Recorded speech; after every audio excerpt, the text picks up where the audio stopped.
I got some new updates on the Hill Country flooding.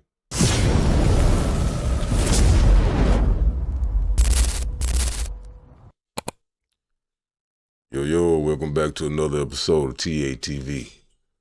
If it's your first time here, don't forget to hit that like button, subscribe, and hit that bell notification if you like the content you hear here today. Well, today we're going to check out the floods over in the Hill Country. We seem to got some new updates, got some words from Mr. Abbott, and a few more things, some brand new updates. It's so unfortunate that these people lost their lives. That's a tragedy. Look at that. 3 o'clock in the morning, was it? 2:30, 3:30 in the morning, what it was. But anyway, I'm just really at a loss for words. Let's get into it. There are 161 people who are known to be missing. Staggering numbers tonight on the Hill Country flooding disaster. Governor Greg Abbott ended a press conference with the latest updates about a half hour ago. We're bringing you what we know, what we've learned, and the push for accountability. And thank you for joining us now to the latest updates on the tragedy. Yeah, we do want to get you caught up on the very latest numbers. As it's just a couple of moments ago, 109 people are dead in floods across Texas. Wow. 94 dead in Kerr County alone, 15 in other parts of the area. Governor Abbott says just in Kendall County alone, the deaths so far have surpassed the death toll from Hurricane Harvey. 5 Camp Mystic campers and 1 counselor are still unaccounted for, along with another child not associated with the camp. And as you heard there at the top of the show, just in Kerr County, there are 161 known people who are still missing. Officials are asking That's anyone crazy. who needs to report a neighbor, a friend, a loved one, someone you know missing, if you think they are, then call this number, 830-258-1111. I'm going to pause there right there for whatever reason. Somebody may need that number. I don't know where you're watching from. But in case you need it, I'm going to pause it right there for a second. All right, let's go.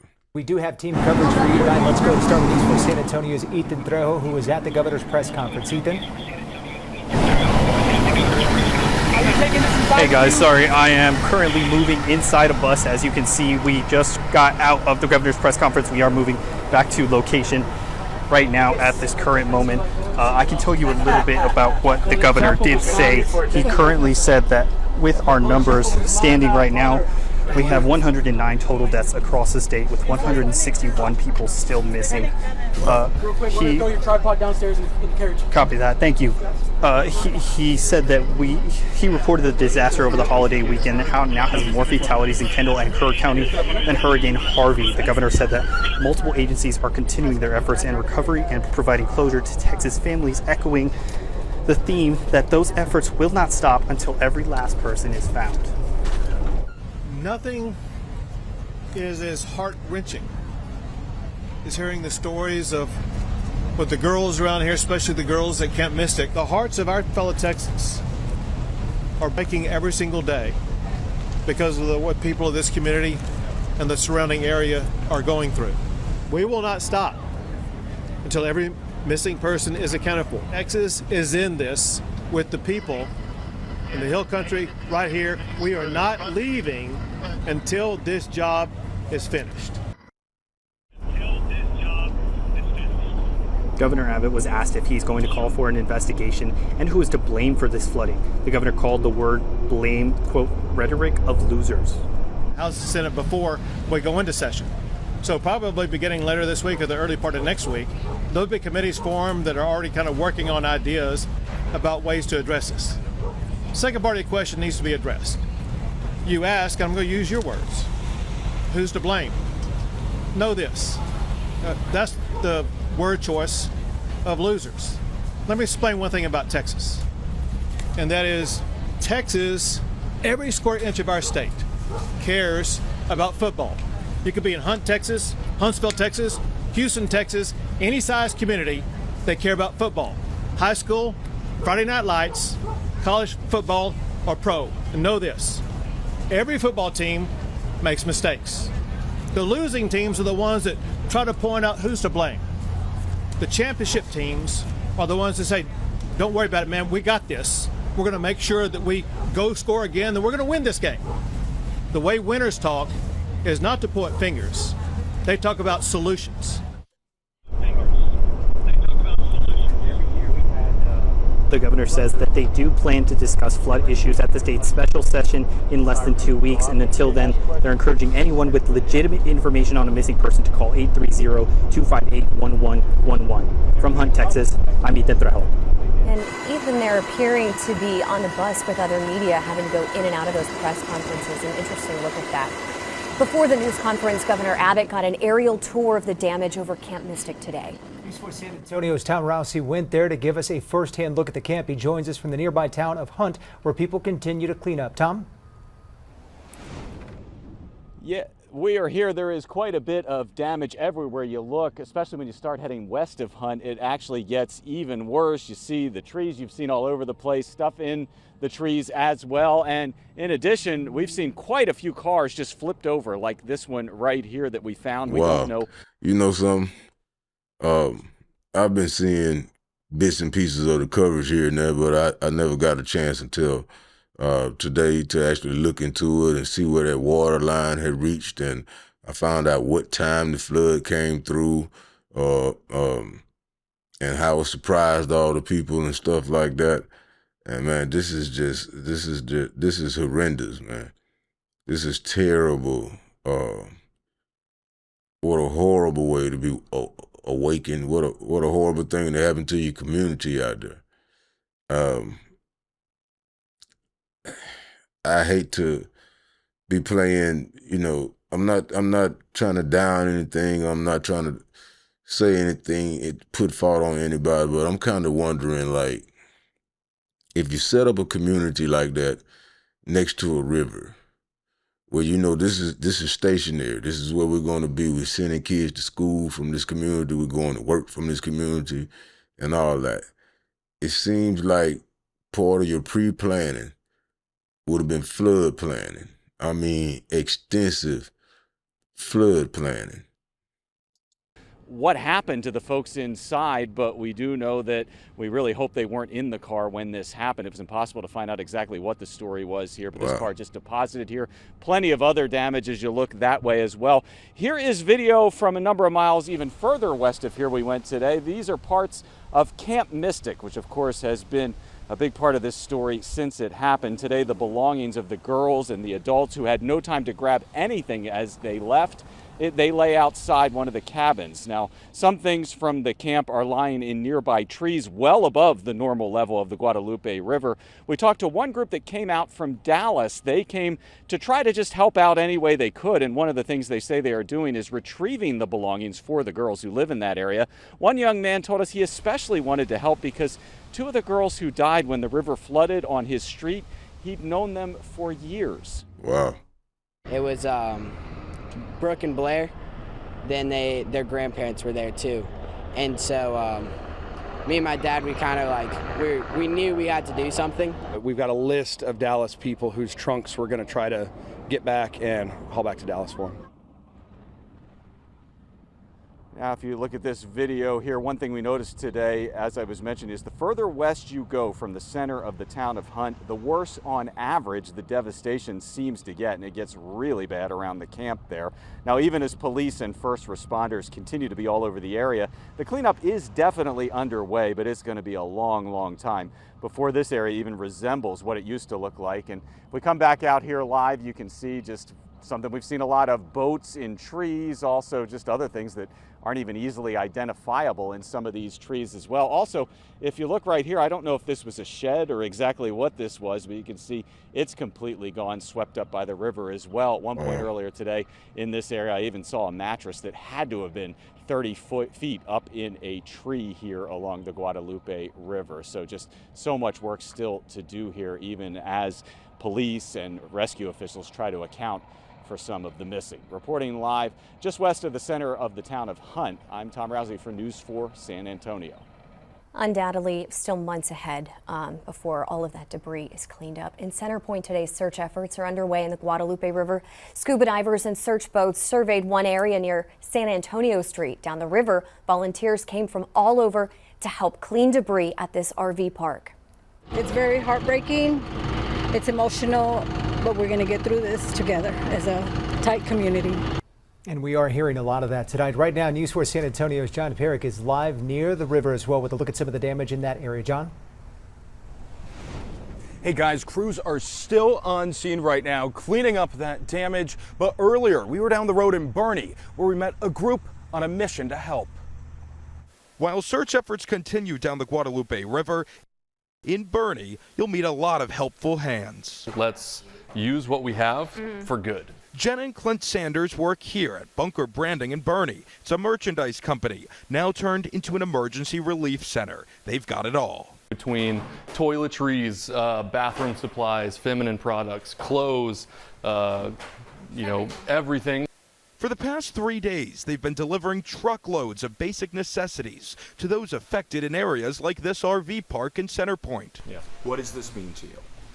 Everything. We just wanted to help people. That's it. While we were there earlier, people were flowing in, wanting to help in any way possible. A sight Clint Sanders says he's seen all week. So this is all the clothes we intook yesterday. So we had, this is a lot of stuff that we intook from other people, but we had one guy show up with a full-size U. You know, it's good to see the community pull together like that. It's funny that we Americans, on a day-to-day basis, we hate one another, we'll shoot one another about parking spots, we'll want to unalive one another about political views and religious views, and I mean, we're separated on so many fronts, man, and it seems like every time a tragedy comes around, we pull together like we supposed to. What I want to know is why we can't be like that all the time. But anyway, we do come together in times of tragedy, and it's real good to see. You see how many bags of clothes is being donated? That's great. That's great. That is great. But let's get back and finish seeing what's going on. And I also got a segment in here hitting on what I was talking about earlier about setting up a surefire way for early warning detection or something with the floods. You know, I got a portion in here for that too, so stick with me towards the end. Hall filled to the roof. Do you guys really even know what you're doing? Absolutely not. No, I have been winging it from the second we started. But when it comes to making merchandise like these t-shirts, they know what they're doing. The proceeds from each shirt sold goes directly to those impacted. Within a day, they raised $25,000. It's getting shared all over the world, and we're really thankful for everybody that's willing to help. Yeah. And coming up tonight at 6 o'clock, I'm going to give you a closer look at the damage here in Center Point as crews work into the evening. Guys, I'll send it back over to you. Tonight, we are learning more about some of the victims killed in those floods. The Odessa Police Department confirming Officer Bailey Martin as one of those victims. Martin is known to be vacationing in the Hill Country and was swept away by the floodwaters. Our Emma Allen has on vacation? Oh, my God, man. Been following the very latest on the victims as we get new information. She joins us now from the live desk with the latest. Emma? Well, Chloe Childress, a counselor at Camp Mystic, a 19-year-old who just graduated high school, was killed during the catastrophic flooding in Kerr County. Her family saying she was looking forward to dedicating her summer days to loving and mentoring young girls. They say while they know her joy is now eternal and her faith has become sight, their hearts are shattered by this loss and the heartbreak of other families like theirs. Chloe was set to attend the University of Texas at Austin in the fall. And the body of Mary Grace Baker was also found. Mary Grace was one of the girls missing from Camp Mystic. She was a third grader at St. Anne Catholic Church in Beaumont. The school says her giggle was contagious as well as her spirit. She was a girl's girl who loved pink, sparkles, and bows. The school went on to say Mary Grace was a bright light in their close-knit school community. That is the latest from the live desk. I'll be going down on Friday with First Lady. We'll be taking a trip, and we don't want to get in anyone's way because that's what happens. The president goes and everyone's around focused on. I don't want anyone to focus on us. President Trump confirming today he will be coming down on Friday to look at the damage from the Kerrville floods tonight. Meantime, the Department of Homeland Security head Kristi Noem is vowing support. Noem is praising the federal government's response to the flood. She also praises FEMA that has also surged resources to our region. And tonight, we also have a look at the damage in the Austin area. These are exclusive aerials from your South Texas Ford dealers Sky 4. As we mentioned, is that the road collapsed like that?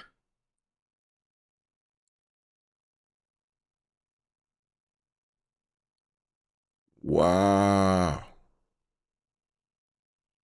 Wow.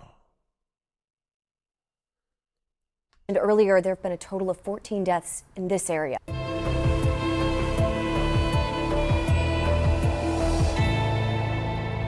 Tonight, search and recovery efforts are getting a boost from our southern neighbors. Firefighters from Mexico are in Ingram. Annika Johns is there with a story about Foundation 911. Good evening. All right, so there's been a massive show of support here in Hill Country. First responders, as we know, from all over the state and the country are here, and now the world are making their way here to help with search and rescue efforts. And a group from Mexico is simply saying that this is all about solidarity without borders. Now, they posted several of their missions online. Foundation 911 shows their men driving, gearing up and heading into the areas covered with debris. Now, I spoke with Ismail Aldaba, Foundation 911's founder, about what exactly is happening out in those search areas. Now, he can only speak on the phone since he is currently aiding in the efforts, but he says the damage and destruction here is unlike anything he's ever seen before. This is very bad. I mean, this is the most severe I've seen. And our teams, obviously, we have guys that travel worldwide and help whenever there's need. Earthquakes, tsunamis, they've done a lot of that type of specialized work. And they're impressed as well with the amount of damage that this flooding caused. Now, Aldaba goes on to say that he expects his team to remain here in Texas for at least the remainder of the week, but of course that could change. Now, he also says another team from Mexico with special cadaver canines is also making their way here to help with those search efforts. Reporting live from Ingram, Annika Johns, back to you. Well, back in the live desk, a family from California is still missing after the flood in Hunt. 52-year-old Mark Walker, his wife Sarah, and their 14-year-old son Johnny haven't been heard from since Friday's storm swept away dozens along the Guadalupe River. The family was reportedly staying at a house in Hunt while their teenage daughter Ellie attended camp. Ellie was rescued from a camp in the area and is safe. No word as to what that camp was. Friends of the family says they are all a lovely, vibrant family, very happy. Ellie is now looking for answers as to where her family is. A prayer service has been scheduled for tonight for the family, but media is not allowed in California. That is the latest from the live desk. While many Texas counties have outdoor sirens used for severe weather alerts, including floods, Kerr County does not. And tonight it's raising questions as to why. Brian New explores the backstory and the growing grassroots push to change that. In North Texas, there are hundreds of these. Most of us think about them as tornado sirens, but they can also be used to alert of other severe weather, such as flash floods. Had there been sirens like this in Kerr County, would it have made a difference? It's hard to say, but some believe. What do you think? I think so. They said that they didn't even have a warning system at all. Loud sirens, 2:30 in the morning, 3. I think that would have awakened a lot of people. Would they have still been able to get out or save themselves? That's a hard one to answer. But they wouldn't have been caught off guard sleeping. At least the majority wouldn't have. It might have given people just a few extra minutes to get to safety. We do not have a warning system. It was an admission from Kerr County officials this weekend that's now raising eyebrows. Nearly a decade. Why not? You set up a community by the river. Why not have a warning system? Somebody tell me. I mean, I'm stupid. I'm dumb. I'm dumb as they come. I don't know. If you know, why not have a warning system? Let me know. Cost shouldn't have even been an option, man. Ago, neighboring counties like Guadalupe and Comal installed flood sirens. Attention. This is a test of the New Braunfels outdoor warning system. New Braunfels, which also has a history of flash floods, has made sirens a key part of its emergency response. But upstream in Kerr County, records show officials considered a warning system in 2017, then rejected it as too expensive. In an August 2016 meeting, a county commissioner at the time voted against a flood engineering study, saying, "I think this whole thing is a little extravagant for Kerr County, and I see the word sirens and all that stuff in here."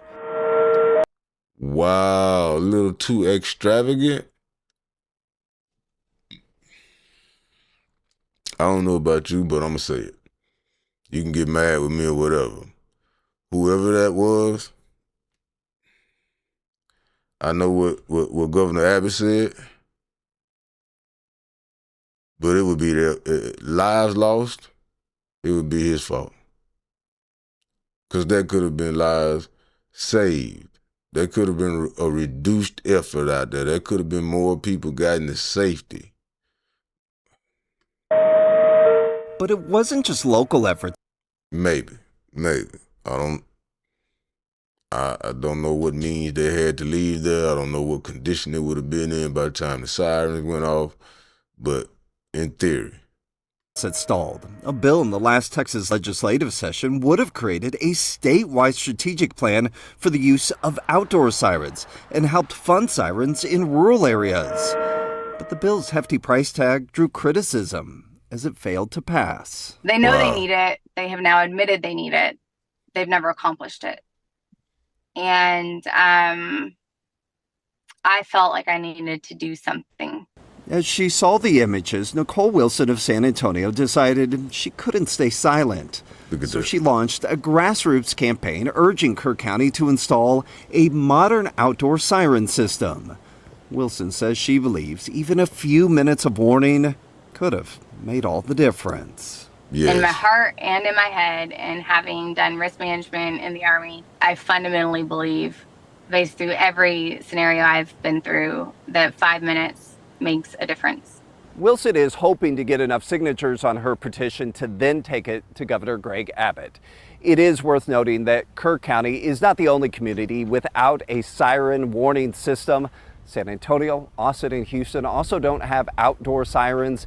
Instead, those communities have focused on digital alerts, such as ones that you would get on your phone. With the I-Team, Brian New, CBS News, Texas.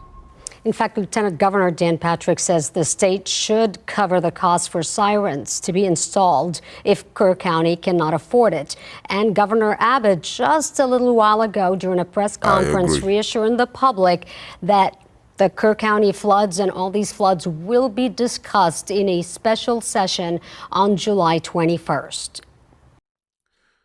Well, there you go, people. That's all I got for you today. If you can support those survivors out there, I say support them. Send them what you can. If you can't send them anything, that's okay too. You can send them your well wishes. You can send them your prayers. Those survivors out there got a story to tell. That's a horrendous way to be woke up. That's a horrendous way to lose your life. We heard about people losing their lives out there on vacation when you're supposed to be relaxing. We saw search efforts, everything. Look, people, let's really, really, really do whatever we can.